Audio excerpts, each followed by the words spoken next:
लोग व्यवस्थित हो जाए तो मैं बताऊं फिर।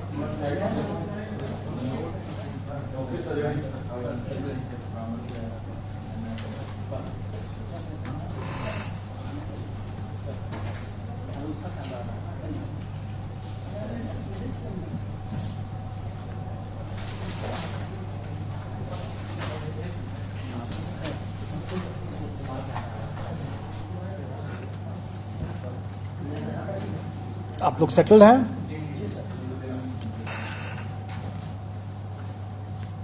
आज इस प्रेस कॉन्फ्रेंस में आप सब लोगों का स्वागत है और आज का जो सबसे महत्वपूर्ण विषय है, आप सब समझ रहे हैं उस चीज़ को, वो है अध्यापक भर्ती परीक्षा को लेकर। यह परीक्षा 24, 25 और 26 अपने निर्धारित तिथि और कार्यक्रम के अनुसार आयोजित की जाएगी। इसमें किसी को कोई संशय नहीं होना चाहिए। फिलहाल के हिसाब से वो अपने निर्धारित कार्यक्रम के हिसाब से ही वो आयोजित की जाएगी। जो भी अभ्यर्थी इसमें आवेदन दिए हैं वो सभी के सभी इसमें भाग लेने के लिए अधिकृत हैं, वो भाग ले सकते हैं। आप सब लोगों को जानकारी दे दूं कि हम लोग परीक्षा के स्टेज पर हम किसी भी अभ्यर्थी की पात्रता या उसकी पात्रता नहीं है, इसकी जांच नहीं करते हैं। स्व घोषणा आधारित वो जो भी अपना तथ्य आवेदन में दिए हैं, हम उसको स्वीकार करते हैं और उसके हिसाब से हम उसे परीक्षा में भाग लेने के लिए अनुमति देते हैं, एडमिट कार्ड इशू करते हैं। और एक बार जब उनको एडमिट कार्ड इशू हो गया तो वो परीक्षा में भाग ले सकते हैं। और डॉक्यूमेंट वेरिफिकेशन का जब स्टेज आता है उस समय हम चेक करते हैं कि वो जो दावा किए हैं कि वो योग्य हैं, पात्र हैं, उसके बारे में उनके डॉक्यूमेंट वेरिफिकेशन के समय में हम चेक करते हैं। अब यहाँ पर आप लोग जरूर पूछेंगे और सब लोगों को ये संशय है कि बीएड वालों के केस में स्पष्ट कुछ होना चाहिए कि स्थिति क्या है। देखिए, आप लोगों ने माननीय सर्वोच्च न्यायालय का जो आदेश देखा होगा, उसके पेज 45 में के अंतिम पैरा में स्पष्ट लिखा हुआ है कि राजस्थान गवर्नमेंट ने बीएड अभ्यर्थियों से आवेदन नहीं लिया, उनको रोक दिया आवेदन देने से। ये गलत हुआ क्योंकि उस समय एनसीटी का जो गाइडलाइंस था वो प्रभावी था और जब तक गाइडलाइन प्रभावी है तब तक उसको मानना राज्य सरकार को था। और इस दृष्टिकोण से माननीय उच्च न्यायालय राजस्थान हाईकोर्ट और माननीय सर्वोच्च न्यायालय ने दोनों ने ये कहा कि राजस्थान गवर्नमेंट ने ये गलत किया, उनको आवेदन लेना चाहिए था बीएड अभ्यर्थियों से भी। हमारे मामले में भी वही बात लागू होता है। जिस समय हम लोगों ने आवेदन आमंत्रित किया उस समय ये बीएड अभ्यर्थी पात्र थे, योग्य थे और इसलिए उनको आवेदन आमंत्रित करने का मौका दिया गया और उन्होंने आवेदन दिया भी। उसी में आगे माननीय सर्वोच्च न्यायालय ने यह भी आदेश दिया है कि ये एक एस्टैब्लिश प्रैक्टिस है, सेट प्रिंसिपल्स ऑफ लॉ है कि कोई भी वैधानिक संस्था द्वारा कोई एक वैध विधिवत कोई एक आदेश निर्गत होता है तो वो तब तक प्रभावी होता है जब तक कि वो रद्द नहीं हो जाए किसी कोर्ट के आदेश से या किसी अन्यथा। तो इसका मतलब यह हुआ कि 11 तारीख के पहले वो आदेश प्रभावी था एनसीटी का और उसमें जो भी अधिकार उस सर्कुलर के बेसिस पर जो भी अधिकार लोगों को मिला वो अधिकार सुरक्षित है, वो उसमें कोई रुकावट नहीं है। तो इसका मतलब यह हुआ कि जो लोग नौकरी पा लिए पहले से उनकी नौकरी भी सुरक्षित है। जिन लोगों ने एग्ज़ाम में अपीयर होने का अधिकार प्राप्त कर लिया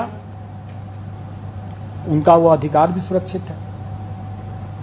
तो इसका मतलब यह हुआ कि बीएड के अभ्यर्थी जो हैं वो बेशक एग्ज़ाम में अपीयर हो सकते हैं, क्योंकि उनका यह अधिकार सुरक्षित हो चुका है। लेकिन यह अधिकार उनके सिर्फ एग्ज़ाम में अपीयर होने का है, जो कि सुरक्षित है। उसके फल पर उनका अधिकार अभी नहीं बना है। परीक्षा फल के अधिकार के बारे में इसमें हमारे विज्ञापन में भी ये अंकित है कि कोई भी निर्णय एनसीटी के परामर्श से जो राज्य सरकार जो निर्णय करेगी वही मान्य होगा। क्योंकि हम लोग एनसीटी से गाइडेड होते हैं, और जैसा कि मैंने पहले बताया कि पेज 45 सुप्रीम कोर्ट के ऑर्डर के लाइट में कि राजस्थान सरकार को भी एनसीटी के आदेश को मानना चाहिए था, क्योंकि वो उस समय प्रभावी था, और हम लोग भी उसी को मानते हैं। और एनसीटी का गाइडलाइन जो भी रहेगा, राज्य सरकार का जो भी उस पर जो निर्णय होगा वही अंतिम निर्णय होगा, वही मान्य होगा। ये सबको मानना है। तो इसके संबंध में जब स्थिति आएगी कि परीक्षा फल के संबंध में कि उनकी पात्रता बनती है कि नहीं बनती है, इसके संबंध में जो भी निर्णय होगा वो उस समय उसके परीक्षा फल को प्रभावित करेगा। अब एक जैसा आप लोगों ने पाया ही होगा कि माननीय सर्वोच्च न्यायालय ने राइट टू एजुकेशन को राइट टू क्वालिटी एजुकेशन भी माना है।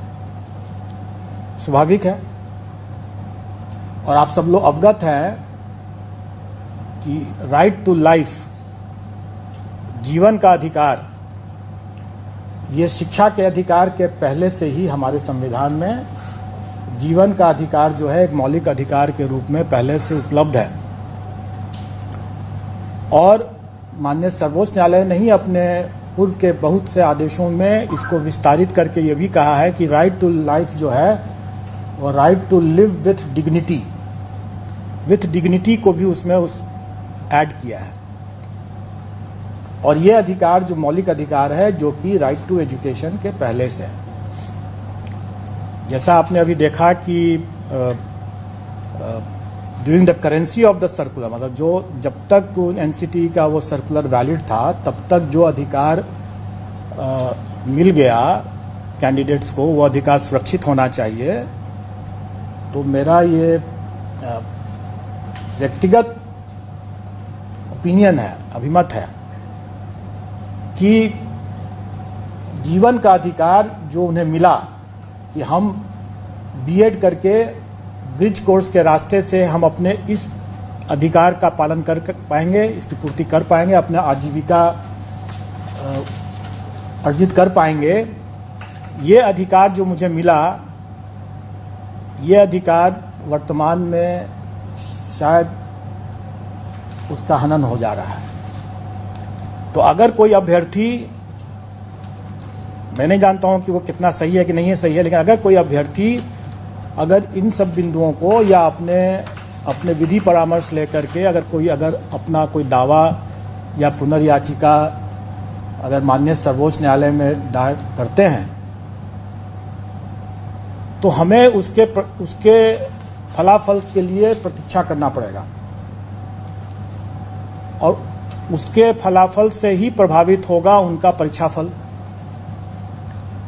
तो इसका मतलब यह हुआ कि अभ्यर्थी क्या अपना लीगल रिकॉर्ड्स लेते हैं, क्या एनसीटी आदेश करती है, या क्या राज्य सरकार अध्यादेश वगैरह वगैरह जो भी लेकर के आती है, उससे उसका परीक्षा फल प्रभावित हो सकता है, और हम उसका बिल्कुल अनुपालन करेंगे। अब तब ये प्रश्न आप लोगों के मन में जरूर उठता होगा कि जब इतना संशय है तो फिर अभी परीक्षा को क्यों नहीं टाल दिया जाए। स्वाभाविक है, ये सबके मन में ये सवाल उठेगा, और इसका उत्तर भी माननीय सर्वोच्च न्यायालय के इसी आदेश में छुपा हुआ है। माननीय सर्वोच्च न्यायालय ने ये अपने पेज 35 से 36 में ये कहा कि जब आपके पास में डिप्लोमाधारी पर्याप्त संख्या में उपलब्ध थे तो आपको बीएड के साथ, ब्रिज कोर्स के साथ उसको अलाउ करने का कोई औचित्य नहीं था। ये साफ साफ उसमें लिखा हुआ है कि, और इसी कारण से भी यह रद्द हुआ है, क्योंकि आपको याद होगा, जानकारी होगी कि केवीएस ने शिक्षकों की कमी के कारण से यह प्रस्ताव मांगा था, दिया था, यह अनुरोध किया था, जिसको एनसीटी ने मान लिया। लेकिन राजस्थान के मामले में सुप्रीम कोर्ट की यह तीखी टिप्पणी है कि जब आपके पास में वहां पर पर्याप्त संख्या में अभ्यर्थी मौजूद थे डिप्लोमाधारी, तब फिर यह ब्रिज कोर्स करके बीएड को शामिल करने का क्या औचित्य है। अगर हम यही कहें कि हमारे पास जब पर्याप्त संख्या में डिप्लोमाधारी अभ्यर्थी उपलब्ध हैं तो परीक्षा को स्थगित करने का क्या औचित्य है। तब तो क्या हम ये एक मेरा क्या ये माननीय न्यायालय का मानना नहीं माना जाएगा कि हम जानबूझ करके, जबकि माननीय सर्वोच्च न्यायालय ने कह दिया साफ साफ कि आपके बीएड अभ्यर्थी नहीं एलिजिबल है इसके लिए, तब उनके लिए आपकी प्रतीक्षा रहते हुए आपने डिप्लोमाधारी के अधिकार का क्यों हनन किया। इसलिए हम डिप्लोमाधारी के अधिकार का हनन नहीं करेंगे, माननीय सर्वोच्च न्यायालय के अवमानना का भागी नहीं बनेंगे। माननीय सर्वोच्च न्यायालय ने जिस तीखी टिप्पणी को अपना आधार बनाया है, हम उसी तीखी टिप्पणी के आलोक में ये कहेंगे कि हम परीक्षा को नहीं टालेंगे। हम डिप्लोमाधारी हमारे पास पर्याप्त संख्या में है, 3,80,000 से ज़्यादा हमारे डिप्लोमाधारी प्राथमिक शिक्षक के लिए अभ्यर्थी हैं। कई ऐसे बीएड वाले भी हैं जो कि डिप्लोमा भी प्राप्त किए होंगे, लेकिन उन्होंने शायद अपना बीएड ही लिखा होगा। हमारी वैकेंसी से, रिक्ति से 5 गुना ज़्यादा अभ्यर्थी मौजूद हैं। हम कभी भी इसको इग्नोर नहीं कर सकते हैं, इस तथ्य को, खास करके माननीय सर्वोच्च न्यायालय के इस तीखी टिप्पणी के आलोक में, और हम इसको परीक्षा को कोई पोस्टपोन नहीं करेंगे। तो ये तो बहुत स्पष्ट बात हो गई, और मैंने बता दिया कि बीएड अभ्यर्थी भी भाग ले सकते हैं क्योंकि ये उनका अधिकार सुरक्षित हो चुका था, लेकिन उनका परीक्षाफल प्रभावित होगा उनके खुद अपने लीगल रिकॉर्ड्स को देखते हुए कि वो क्या पुनर्विचार याचिका दायर करते हैं या नहीं करते हैं, या एनसीटी या राज्य सरकार क्या निर्णय लेती है। और जैसा मैंने भी बताया कि ये निर्णय कि वो पात्र हैं या नहीं पात्र हैं, ये हम डॉक्यूमेंट वेरिफिकेशन के समय करते हैं। उसके पहले हम मान के चलते हैं कि जो भी उन्होंने दावा किया है वो सही है, और हम उसके हिसाब से अपना मेरिट लिस्ट बनाते हैं। लेकिन रिजल्ट हम, स्वाभाविक है, रिजल्ट हम तभी डिक्लेयर करेंगे जब वो पात्र होंगे। अगर वो पात्र नहीं होंगे तो हम उनका रिजल्ट डिक्लेयर नहीं करेंगे, और वैसी स्थिति में उनका एक चांस व्यतीत नहीं माना जाएगा। क्योंकि एक ये भी संशय था लोगों के मन में कि अगर हम एग्ज़ाम दे देते हैं और मेरा एक चांस बेकार चला जाएगा, आप मेरा रिजल्ट नहीं देंगे। जब हम रिजल्ट ही नहीं देंगे तो हम उनका एक चांस भी नहीं मानेंगे। लेकिन ये तब की स्थिति में है जबकि उनको कोई संशय रहता है, जैसे मुझे भी अभी संशय है कि पात्र हैं कि नहीं है, या क्या वो लीगल रिकॉर्ड्स लेते हैं। लेकिन अगर ये क्लियर अगर हो जाता है और उसके बावजूद जानते बूझते अगर वो अपीयर होते हैं, तब उसको हम उनके चांस को व्यतीत मानेंगे। जैसे कि हम लोगों ने अपीयरिंग कैंडिडेट्स के लिए, जैसे सीटेट अपीयरिंग कैंडिडेट्स के लिए या बीएड अपीयरिंग कैंडिडेट्स के लिए कोई भी परीक्षा में जो हम अनुमति दे रहे हैं, तो भली भांति जानते हैं कि वो अपना एक चांस को एग्जॉस्ट कर रहे हैं, चाहे वो सीटेट क्वालिफाई करते हैं या नहीं करते हैं, वो अपने एक चांस को व्यतीत करते हैं, क्योंकि भली भांति वो जानते बूझते वो अपीयर हो रहे हैं, इसलिए उनका चांस व्यतीत माना जाएगा। लेकिन इस पर्टिकुलर मामले में, बीएड के मामले में, अगर संशय बना रहता है और अगर हम उनका परीक्षा फल नहीं घोषित करते हैं, रोक के रखते हैं, तो उनका चांस भी व्यतीत नहीं माना जाएगा, और उनका 3 चांस, हर परीक्षा के लिए 3 चांस सुरक्षित रहेगा। ये तो अब मैंने जो बता दिया, जो आए दिन लोग तरह तरह के अटकलबाजी लगाते हैं और एक तरह से जो अभ्यर्थियों के शुभचिंतक हैं वो बेसिकली रक्षा में हत्या कर रहे हैं, क्योंकि जो उनका मन अगर विचलित है तो परीक्षा में कैसे पढ़ेंगे। स्वाभाविक है। आए दिन हम लोगों के पास में यह भी एक अनुरोध आते रहा है कि भाई ये पहली बार ये परीक्षा हो रही है, इसके क्वेश्चन के पैटर्न, इसके स्टैंडर्ड्स, इन सब चीज़ों का कोई पूर्वोदाहरण नहीं उपलब्ध है, तो हम तैयारी करने में थोड़ी कठिनाई हो रही है, इसलिए इसमें से नेगेटिव मार्किंग को हटा दिया गया। इस पर सरकार का भी अनुरोध है और कमीशन ने इस पर विचार करते हुए इस बार के लिए नेगेटिव मार्किंग को हटा दिया है। तो जो चूँकि हमारे क्वेश्चन पेपर्स पहले से मुद्रित हो चुके हैं, उसमें लिखा हुआ होगा कि नेगेटिव मार्किंग भी है, लेकिन अभी तक हम लोगों ने, चूँकि इसी उहापोह की स्थिति बनी हुई थी हमारे यहाँ भी कि इसमें नेगेटिव मार्किंग रखा जाए कि नहीं रखा जाए, इसलिए हमने अभी तक बताया भी नहीं था कि कितना नेगेटिव मार्किंग होगा। तो हमारे कमीशन ने विचारपूर्वक निर्णय लिया है कि नेगेटिव मार्किंग इस बार की परीक्षा में पूर्वोदाहरण या दृष्टांत नहीं बनने के शर्त पर इसको इस बार के लिए हटाया गया है। तो इस बार नेगेटिव मार्किंग नहीं रहेगा।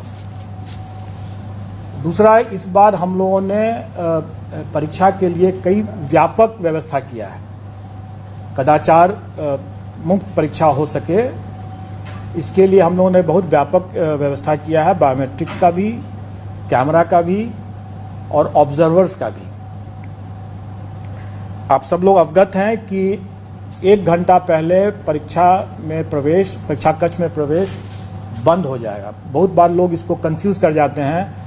लोग ये बोलते हैं कि 1 घंटा पहले सेंटर में पहुंचना है। नहीं, 1 घंटा पहले अगर आप सेंटर में पहुंचेंगे तो आप प्रवेश नहीं कर पाएंगे।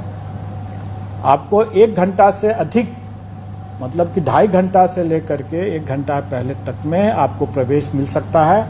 आपको उसी के हिसाब से वहाँ पहुँच जाना है और 1 घंटा पहले बंद हो जाएगा प्रवेश। और इस बार कैमरा भी लगा रहेगा, गेट पर भी, कक्ष में भी। तो इसलिए इसका कोई उल्लंघन न करे, ये सब कैमरा के नज़र में रहेगा। हम लोगों ने अपनी पुरानी व्यवस्था के हिसाब से अनसील करना, मतलब कि क्वेश्चन पत्र का जो बॉक्स है वो सीधे पहुंचेगा परीक्षा कक्ष में और अभ्यर्थियों के समक्ष खुलेगा। लेकिन स्वाभाविक है कि वो बॉक्स जो होगा वो एक ही कक्ष में पहुंच पाएगा और वहां से उसके अंदर से सील पैकेट निकलेगा और फिर वो अलग। बड़ा बयान बीपीएससी के चेयरमैन अतुल प्रसाद की तरफ से। आपको बता दें कि परीक्षा नहीं टाली जाएगी।